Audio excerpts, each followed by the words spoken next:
continuamos con Jesús Seguida. Aquí hay mucha participación de la audiencia, pero tú querías hablar de las primarias de la oposición también, me dijiste, Jesús. Bueno, es que es un tema inevitable porque efectivamente la oposición ha sido como muy torpe en el manejo de esto, ¿no?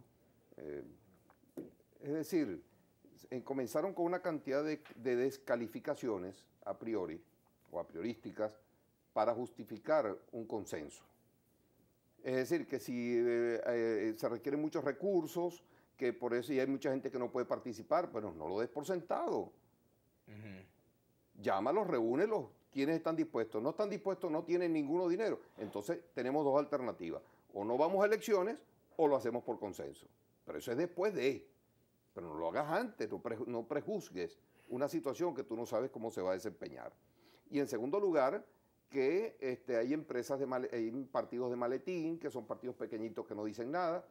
Tampoco prejuzgues, porque en fin de cuentas son partidos que fueron aceptados en la mesa de la unidad y tienen los mismos derechos que cualquiera de ellos. Y además, mira, y en política uno va aprendiendo muchas cosas. Hay mucha gente que no tiene capacidad de convocatoria, Vladimir, pero para desconvocar están mandados a hacer. Entonces, ¿qué necesidad tenía la oposición de generar estos ruidos cuando tiene un adversario que así la oposición en las encuestas, que es muy distinto al resultado final, y esto lo quiero dejar bien claro, una cosa es que en la encuesta hoy la oposición esté doblando a los candidatos del gobierno y otra cosa es que ese es el resultado final, porque entre la encuesta y las elecciones van a mediar muchas cosas. Así es. Entre ellas, la organización del gobierno y del PSUV es formidable, es una organización mucho más poderosa que la oposición. El padrón electoral del gobierno funciona en muchísimas mejores condiciones que la de la oposición. En segundo lugar, el gobierno todavía tiene la facultad, porque el CNE no ha abierto la boca. Va a haber una reconsideración de los circuitos, va a haber una reingeniería de los circuitos. Por ponerte un ejemplo, en el estado Bolívar, el municipio Ellos Caroní... han dicho que no, pero... Bueno, pero si en el municipio Caroní lo dividen y San Félix lo ponen por un lado y Puerto Ordaz por otro, pues allí perfectamente sacan 2 diputados por San Félix, con el Padre Chien, que es otro municipio pequeño de allá que es chavista, o que ha sido chavista casi siempre, y dejan Puerto Ordaz con un solo diputado. Y así sucesivamente en muchas partes del país tú lo puedes lograr. Es decir, el CNE tiene que definir esto y el gobierno todavía tiene esa carta bajo la manga por el poder que tiene dentro del CNE. Y en tercer lugar, todos estos conflictos que se han generado benefician de alguna manera al chavismo porque está generando resquemores dentro de la población opositora que a la larga va a afectar a los candidatos que van a quedar finalmente. Porque muchos por odio, por rabia, por venganza, no van a hacer campaña, no van a ayudar, y esto va a afectar finalmente a la oposición, y lo que pudiese haber sido la victoria perfecta, una victoria formidable, donde saquen mayoría absoluta, se convertirá en algo distinto, porque la oposición, no sé por qué razón, no decidió hacer elecciones, por lo menos primarias, en todos los circuitos del país, como lo hizo el PSUV, partido al que ha sido calificado de dictadores, de totalitarios, etcétera, y sin embargo el PSUV ha dado demostraciones de mayor amplitud en ese sentido que los partidos de oposición. Yo creo que fue una torpeza de parte de la oposición y se han creado problemas serios en algunos estados, lo cual va a afectar. Fíjate tú que, como cosa extraña, Acción Democrática en el estado de Nueva Esparta fue el que más propició primarias allí. ¿Por qué? Porque se sentían seguros, porque tienen organización, porque tienen fuerza. Y sin embargo, en otras partes, Acción Democrática no ha hecho lo mismo, porque a lo mejor no sienten la misma fuerza y creen que pueden perder las oportunidades. Entonces, es lo que algunos han considerado que más de que un consenso, lo que hubo fue un acuerdo de cúpulas para lograr algunos, digamos, beneficios particulares para su organización, lo cual, bueno, es legítimo, porque todos los partidos tienen que buscar sus beneficios. Pero, oye, nunca pueden estar por encima de los intereses de un país. Entonces, no cometan errores. Aquí hay comentarios. Vladimir, si queremos ganarle al gobierno y demostrar que un país de todo es posible, debemos ir a una tercera vía, dice aquí una tercera vía Venezuela, un tuitero. Otro planteamiento por aquí que hacen. Nosotros vamos con un proyecto claro, vuelven a decirlo de la tercera vía, sin ocultamiento, abierto a todas las formas de pensamiento. Invita al Contralor, dice Alejandro Sanoja, y di qué pasa con los 25.000 millones de dólares perdidos, del guiso suizo, etcétera. Prensa R. Yusef, solicitamos una cuenta de correo electrónico para contactarlo. Bueno, ya se la enviará la productora.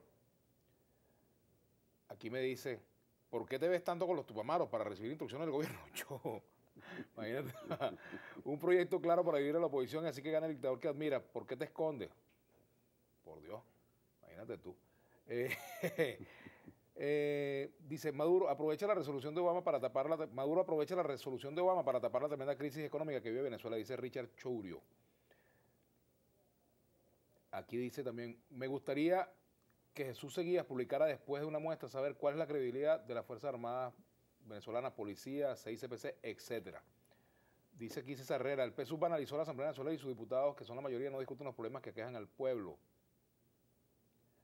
Harold dice, Vlad, chúpate estos números, tú que quieres volver a saltar la taranquera. Cada ladrón por su condición, Harold. Richard Churio, eres un camaleón, defínete, no se puede estar bien con Dios y con el diablo. Aquí, bueno, comentarios de todo tipo. ¿Por qué tanta diferencia entre esta encuesta e Interlace, Héctor Acevedo? ¿Por qué hay tanta disparidad entre una encuesta y otra? Hay tres elementos que quiero tocar de todas las preguntas que hay allí. Primerito, con respecto a las demás encuestadoras... Perdón, aquí me dicen, ¿cuándo te lanzas de candidato a diputado? Yo no soy candidato, ni a diputado, ni a nada. Candidato que aquí en Vladimir a la una. Mira, en primer lugar, no me gusta hablar de las demás empresas encuestadoras. Las respeto y no me corresponde. Así es. ¿Okay? Cada quien tiene su metodología y los resultados también. Y la gente cotejará y corroborará pues, los resultados de cada quien.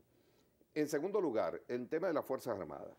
Mire, yo creo que se le hace un daño a las Fuerzas Armadas, se le ha hecho un daño enorme en la medida en que se le ha involucrado en la diatriba política. Eso es un daño enorme que se le hace a las Fuerzas Armadas.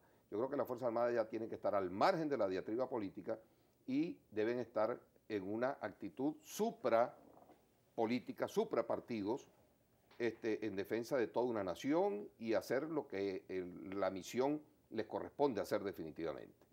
En tercer lugar, se habla de la tercera vía. Mira, yo quiero ser en esto muy, muy enfático, Vladimir. Las cifras que estamos obteniendo, esto que nos dice el pulso de la nación, nos hace presagiar situaciones complejas para el país en los próximos tiempos.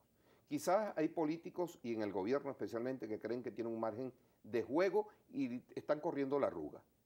Pero aquí podemos llegar a un punto de quiebre donde habrá que asumir posiciones los venezolanos. Aquí te pregunta Rubén Gamboa, a propósito de eso, el invitado de hoy cree que en verdad al venezolano se le acabará la paciencia y más o menos podría suceder esto.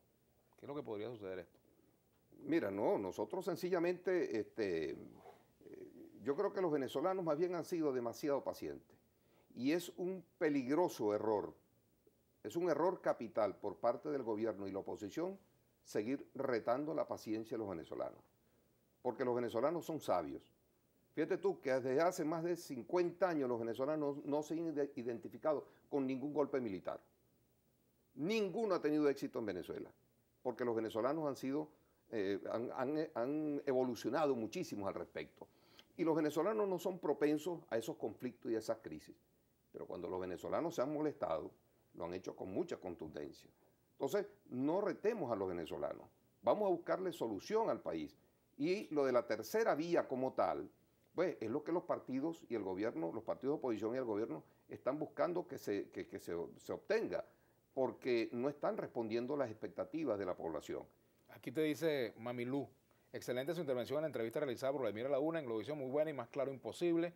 Juan Carlos Flores, considero que Venezuela no es una amenaza, pero no me presto para apoyar el teatro mediático de la firma que ha hecho el gobierno. La MUD y el circo de moda y el PSUV, el teatro donde los muñecos sonríen y bailan, dice Pérez Ronald. Bueno, aquí habla contra los dos. Por aquí otra cosa, ¿por qué no se habla de la BPA y HSBC y el lavado de dinero? ¿Y dónde están los responsables del defalco de Cadivi? Adrián Anavitarte hace ese planteamiento. Necesitamos también firmar contra la inseguridad, inflación, desempleo y desabastecimiento. Lázaro Volcanes. RADSB dice, Jesús Seguías, Globovisión, si ese señor es opositor, yo soy astronauta. Nelson Cabrera, yo creo particularmente que más que los partidos de oposición está la capacidad de cada venezolano de saber qué hacer. Pero es que tú no vienes, tú vienes como analista de encuestas. No, pero es que además, que a mí no más bien me hace un favor cuando dicen que no soy opositor, porque también los chavistas piensan que soy opositor y hay opositores que piensan que soy chavista. Mire, déjeme decirles algo claramente. Yo me distancié hace rato de esa confrontación inútil, estúpida que hay entre chavismo y oposición. Creo que ambos están equivocados en sus planteamientos. creo que no le hacen un beneficio al país, porque aquí son más los puntos de coincidencia que pudiesen haber entre el chavismo y la oposición que los puntos de desencuentro. Lo que ocurre es que los intereses por el poder no les ha permitido hacer eso. Y mucha gente que está en la oposición y mucha gente que está en el chavismo están molestos por eso. Por eso es que andan buscando un nuevo liderazgo. Por eso es que la mitad de los venezolanos ya quieren un nuevo liderazgo. Y eso lo dicen los estudios. Y quiero decirle finalmente a todos los venezolanos que nos escuchan, yo creo que este es el momento para el consenso. Nadie podrá gobernar este país si no es con el consenso más absoluto y más amplio habido y por haber en nuestra historia. Nadie va a poder gobernar por sí solo porque ambos se necesitan. El que quiera copiar, que copie, y si no, bueno, ya veremos entonces qué actitud y decisión tomarán los venezolanos. Muchas gracias, Jesús. Jesús Seguía. Gracias por habernos acompañado. Nosotros vamos a una pausa y al retorno estaremos conversando con Oleg Oropesa.